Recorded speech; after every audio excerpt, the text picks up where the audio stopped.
السلام علیکم ورحمۃ اللہ وبرکاتہ۔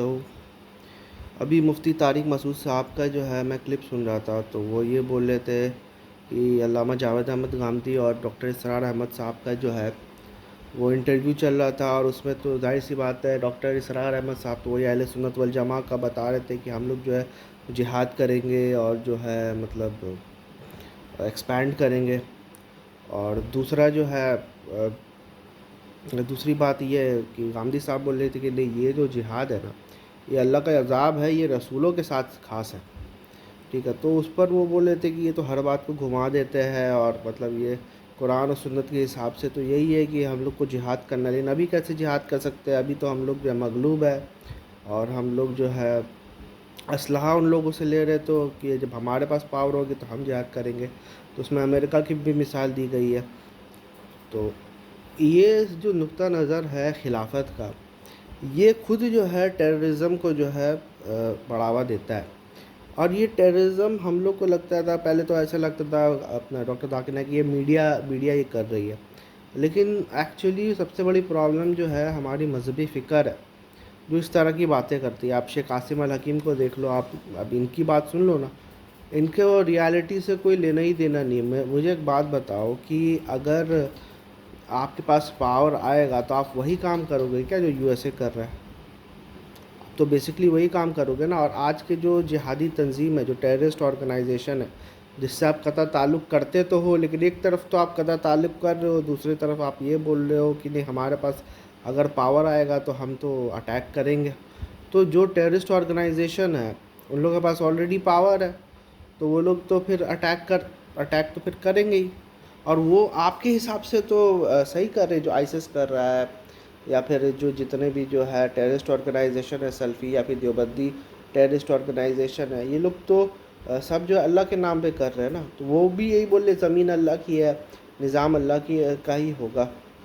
تو اس میں اور آپ میں کیا فرق ہے؟ کوئی فرق نہیں ہے، نظریاتی طور پہ جو ہے کوئی فرق نہیں ہے، صرف فرق ہے اپلیکیشن کے طور پہ۔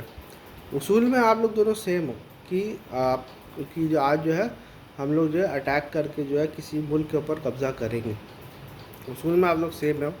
آپ لوگ فروع میں صرف یہ جو ہے ڈفر کرتے ہو کہ نہیں، ابھی ہم لوگ کے پاس پاور نہیں ہے تو ابھی نہیں کریں گے۔ تو وہ لوگ جو ہے ٹیررسٹ آرگنائزیشن لوگ، وہ آپ سے بیٹر ہے، کیونکہ وہ لوگوں کے پاس بولتے ہیں بھیا ہم لوگ کے پاس پاور ہے، ہم لوگ کے پاس اسلحہ، ہم لوگ کر دیتے ہیں اٹیک، اور اس کی وجہ سے پورے دنیا میں جو ہے مسلمان بدنام ہو رہا ہے، اسلام بدنام ہو رہا ہے، اس سے کوئی لینا دینا نہیں ہے، ٹھیک ہے۔ تو یہ چیز خود ثابت کرتا ہے کہ نظریاتی طور پہ جو ہے یہ لوگ جو ہے جو ٹیررسٹ آرگنائزیشن ہے ان کے ساتھ ہے، بس فروع میں اختلاف ہے ان کا، اپلیکیشن میں اختلاف ہے کہ ابھی جو ہے کر سکتے اٹیک یا نہیں کر سکتے۔ اور ان کی دلیل وہی ہے کہ یہ صحابہ نے کیا تھا، پھر جو ہے رسول اللہ صلی اللہ علیہ وسلم نے کیا تھا۔ تو وہی چیز جب آپ قرآن پڑھیے گا تو آپ کو پتہ چلے گا کہ یہ رسول کے ساتھ خاص ہے۔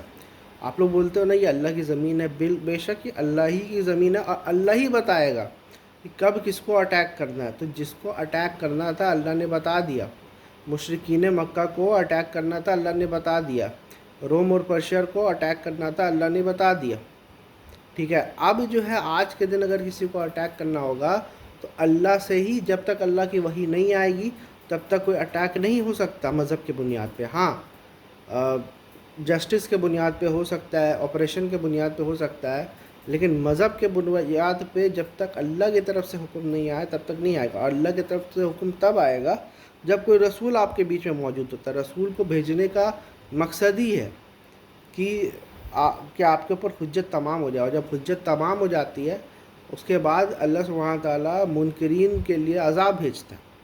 یہ جو ہے صفحہ صفحہ میں قرآن میں لکھا ہوا ہے۔ انہوں نے کوئی نہ قرآن کی دلیل دی نہ کوئی حدیث کی دلیل دی۔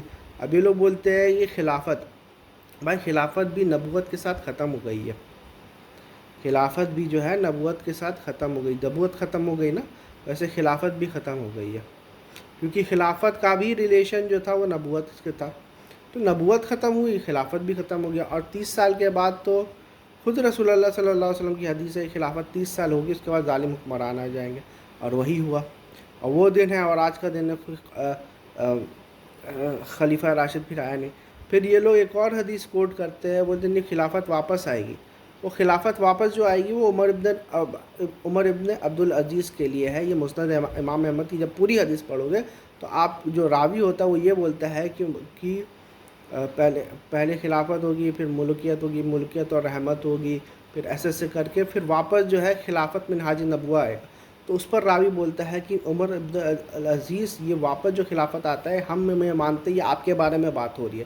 تو عمر ابن عبدالعزیز جو ہے وہ مسکرانے لگے. ٹھیک ہے. تو آج کے زمانے میں خلافت کا کوئی تصور رکھنا جو ہے وہ ٹیررزم کو ہی جو ہے سپورٹ کرنا ہے. اگر آپ کو ٹیررزم سپورٹ کرنا ہے آپ کھل کے بولو نا کہ اسلام جو ہے وہ مطلب اس سے یہ ثابت ہوتا ہے کہ آپ ابھی نا پولیٹیکل ریزنز کے لیے یہ بات بولتے نہیں ہو. اگر آپ کے پاس پاور ہوتا تو آپ ٹیررزم پھیلاتے. لوگ جو یو ایس کر رہا ہے بیسکلی آپ وہی چیز کرتے. تو یہ پاور پالیٹکس ہے علماء کا، یہ پاور پالیٹکس ہے لیڈرز کا. عام مسلمانوں کو ان کے جھانسے میں نہیں آنا چاہیے، اور عام مسلمان ان کے زیادہ تر ان کے جھانسے میں آتا ہی نہیں. جو لوگ آ جاتے ہیں وہ یہی سب کام کر دیتے. سب سے زیادہ اٹیک تو انفارچونیٹلی مذہبی لوگ ہی کر رہے ہیں نا ریلیجن کے نام پہ. اور کون کر رہا ہے؟ یو ایس جو ہے ڈیموکریسی کے نام پہ اٹیک کیا ہے، اور یہ لوگ جو ہے جتنے بھی جو ٹیررسٹ آرگنائزیشن ہے اس کی وجہ سے عام مسلمان پریشان ہوتی ہے. تو یہ سب چیز رسولوں کے لیے خاص تھا. اللہ کی زمین ہے تو اللہ ہی بتائے گا، آپ نہیں بتائیے گا. مفتی طارق مسعود نہیں بتائیں گے، ڈاکٹر اسرار احمد نہیں بتائیں گے، جاوید احمد غامدی صاحب نہیں. تو وہ اللہ ہی بتائے گا نا کس کو اٹیک کرنا ہے کس کو نہیں کرنا ہے. اور اس کے لیے بھی ایک اتھارٹی کو اللہ بھیجے گا، رسول کو بھیجے گا. رسول تو اب آ نہیں سکتے ختم نبوت کے بعد. تو جو لوگ یہ بات کہتے ہیں نا کہ آج بھی اچھا یہ جو ورس کوٹ کرتے ہیں هو الذی ارسل رسول بالہدی ودین الحق لیظہرہ علی دین کلہ، تو یہ 3 دفعہ جو ہے قرآن میں آیا ہے، سورہ توبہ میں، سورہ فتح میں اور سورہ صف میں. یہ تینوں جگہ جو ہے اللہ سبحانہ تعالیٰ یہی بولنا چاہے ہے کہ یہ جو اپنا عرب میں جو ہے دین جو ہے وہ صرف اسلام رہے گا. ٹھیک ہے. تو اللہ سبحانہ تعالیٰ رسول کو بھیجا ہے، وہ دین الحق کو غالب کرنے آیا. تو اسی لیے جب رسول آ جاتا ہے تو کوئی اور دین جو ہے وہ اس ایریا میں قبول نہیں ہوتا. تو یہ ایکچولی جو ہے عرب کو جو ہے شرک اور کفر سے پاک کرنے کے لیے تھا. اور اس کا بھی یہ تعلق جو ہے وہ رسول کے ساتھ تھا کہ رسول کا ہی کام ہے کہ ریلیجن کو اسٹیبلش کرنا، اور انہوں نے ریلیجن کو اس جگہ جو ہے اسٹیبلش کر دیا. اور جتنے بھی جگہ یہ آیا ہے یہ عذاب کے معنی میں آیا ہے اور جنگ کے معنی میں آیا ہے. آپ چاہے سورہ فتح پڑھ لو یا پھر آپ یہ پڑھ لو اپنا سورہ توبہ پڑھ لو کہ اللہ جو ہے اپنے دین کو غالب کرے گا. لیکن کہاں غالب کرے گا؟ عرب میں غالب کرے گا. پورا کا پورا کانٹیکسٹ بھی عرب سے ریلیٹڈ ہے. اللہ کے رسول صلی اللہ علیہ وسلم بھی یہ بات بولے ہے کہ عرب میں 2 دین جو ہے وہ جمع نہیں ہو سکتے. اسی لیے جوز اینڈ کرسچنس کو الگ سے جو ہے جگہ دی گئی. اسی لیے جتنے بھی مشرکین تھے سب کو قتل کر دیا گیا، مشرکین مکہ. لیکن آپ جب صحابہ روم اور پرشیا گئی ہے تو وہاں پر ایسا نہیں تھا. وہاں پر صرف جو ہے جزیہ دینا تھا، کیونکہ رسول اللہ صلی اللہ علیہ وسلم کا خط ان کو پیغام ان کو پہنچ گیا تھا. تو اتمام حجت ان لوگوں کے اوپر بھی ہو گئی تھی. صرف ان لوگوں کو جزیہ دینا تھا. باقی کوئی بھی جو ہے باقی وہاں پر 2 دن جو ہے ایک ساتھ جو ایگزسٹ کر سکتے ہیں.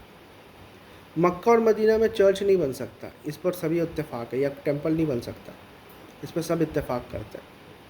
لیکن باقی سب ایریا جو کہ اسلامک ریاست ہی ہے اس میں جو ہے چرچ بھی بن سکتے ہیں، ٹیمپلز بھی بن سکتے ہیں. لیکن ادھر پر جو ہے جب رسول آ جاتا ہے تو اس ایریا میں جو ہے نا کوئی دوسرا دین جو ہے وہ نافذ نہیں ہوتا. یہ جب نکالو گے سورہ توبہ میں پڑھو گے، سورہ فتح میں پڑھو گے اور سورہ جو ہے صف میں پڑھو گے تو آپ کو یہ پتہ چل جائے گا. یہاں پر عذاب الہی کی بات کر رہی ہے اور دین کو اسٹیبلش کرنے کی ذمہ داری بھی جو ہے اللہ کے رسول صلی اللہ علیہ وسلم کے. تو اللہ کے رسول صلی اللہ علیہ وسلم نے دین اسٹیبلش کر کے وہ چلے گئے عرب میں. ٹھیک ہے. تو اب جو ہے یہ چیز اگر آپ اپلائی کرو گے تو رسول کہاں سے لاؤ گے آج کے دن؟ ٹھیک ہے. تو پرابلم یہ ہے کہ لوگ جو ہے وہ قرآن کو آؤٹ آف کانٹیکسٹ جب کوٹ کرتے ہیں تو اسی ٹائپ کے معنی ہوتے ہیں. پھر باہر سے انٹرپریٹیشن، اہل سنت والجماعت سے انٹرپریٹیشن جو ہے لا کے جو ہے قرآن کے اندر یہ کر دیتے ہیں. حالانکہ اس کا ہمیشہ کانٹیکسٹ دکھنا چاہیے. اوپر کیا لکھا ہوا ہے یہ دیکھنا چاہیے، نیچے کیا لکھا ہوا ہے یہ دیکھنا چاہیے. تب آپ کو ایک دم پتہ چل جائے گا کلیئرلی کہ یہاں پر کس کی بات ہو رہی ہے، کہاں کی بات ہو رہی ہے.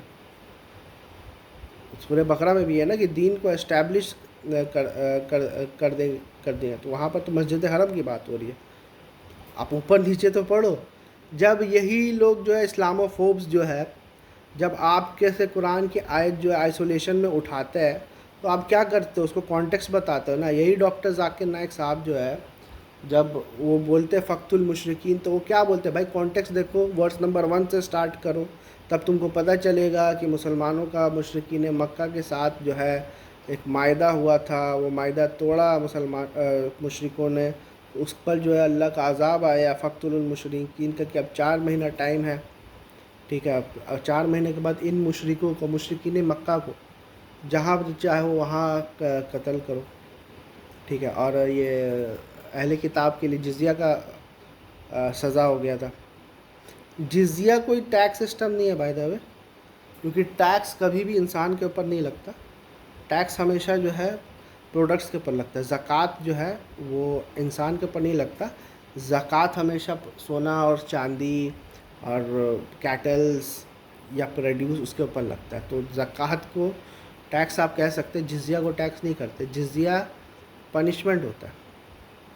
ٹھیک ہے، تو اس زمانے میں اہل کتاب کو جو ہے جزیہ، اور صرف جزیہ نہیں، تاکہ تم کو پتہ چل جائے کہ تم ساگرون میں سو، تم سیکنڈ کلاس سٹیزن ہو. یہ صرف رسول کے دور میں تھا. آج کے زمانے میں کیونکہ نیشن سٹیٹ ہے تو یہ آج کے زمانے میں اپلائی نہیں ہوگا. یہی سب سے بڑی پرابلم ہے نا کہ جب تم جو اسلامک حکومت بولتے ہو یو ایس ویسٹ میں، تو اس کا مطلب تو یہی ہے نا کہ بھائی اگر ہماری اسلامک حکومت ہوگی تو جو ویسٹ کے جو نان مسلمس ہیں سب سیکنڈ کلاس سٹیزن ہے. تو کوئی بھی بندہ اس بات کو مانے گا جس کے پاس تھوڑا سا بھی عقل ہے، تھوڑا سا بھی جو ہے رحمت ہے، تو بولے گا سالا ٹیررزم پھیلا رہا ہے. ٹھیک ہے، تو بھائی جب یہ مذہبی اسکول آف تھاٹی جو ہے وہ بیسڈ ہے اس کے اوپر، اپنی سپیورٹی کے اوپر، تو پھر ٹیررزم تو پھیلے گا. یہی تو تکبر ہے جس کے لیے اللہ اور رسول نے منع کیا. آپ کے پاس اٹیک کرنے کے لیے کسی کو اتھارٹی ہونا چاہیے، وہ بھی اللہ کی طرف سے. اسپیسیفک اتھارٹی ہونا چاہیے. یہ نہیں کہ جو ہے رسول کو اتھارٹی دے دیا تو ہم لوگ کو بھی دے دیا، ایسا کچھ نہیں ہے. رسول کو اتھارٹی دیا گیا تھا، اور یہ جو ہے قرآن کا کانسٹنٹ تھیم ہے کہ جب رسول کا کوئی انکار کرتا ہے تو اللہ کی طرف سے عذاب آتا ہے. تو یہ عذاب الہی تھا جو رسول کے ذریعے جو ہے اور مومنوں کے ذریعے جو ہے اللہ نے نازل کیا. اور ادھر پر بھی سورہ آل عمران میں بھی جو ہے جو بدر کا واقعہ ہے تو کیا بولا کہ اے نبی تم نے نہیں ان لوگوں کو پھینکا، ہم نے پھینکا. تم نے نہیں مارا بلکہ ہم نے مارا. تو یہ عذاب استحصال ہے کہ جو قیامت میں اللہ سبحانہ تعالیٰ عذاب دینا چاہتا ہے اس کا ایک ریپلیکا جو ہے دنیا میں یہ کر کے بتا دیتا ہے کہ دیکھو اس طرح جو ہے نا قیامت میں بھی تم کو ہم چھوڑیں گے نہیں. اور اللہ سبحانہ تعالیٰ کلیئرلی بولتا ہے لم یعذبون حتیٰ نبعث الرسول، کہ ہم تب تک لوگوں کو عذاب نہیں دیں گے جب تک رسول نہ پہنچا دے. تو جہاں جہاں رسول گیا ہے یا رسول کی دعوت گئی ہے، رسول کی دعوت سے مراد یہ نہیں ہے کہ 1400 سال پہلے جو ہے رسول آیا ابھی جو ہے اس کی دعوت نہیں. لیٹر، ڈائریکٹ لیٹر جو جسے پہنچا روم، پرشیا، ایجپٹ میں، وہاں پر آپ دیکھ لو، وہیں پر صرف صحابہ نے اٹیک کیا، اس کے علاوہ اور کہیں اٹیک نہیں کیا. انڈیا پہ اٹیک نہیں کیا. غزوہ ہند کی جتنی بھی حدیثیں ہیں سب ان آتھینٹک ہے، جتنے بھی حدیث ہیں سب ان آتھینٹک ہے. تو یہی ایک بہت بڑا چیز ہے جس کو چھوڑنا پڑے گا، ورنہ جو ہو رہا ہے ہم لوگ کے ساتھ وہ پھر جسٹیفائڈ ہو جائے گا.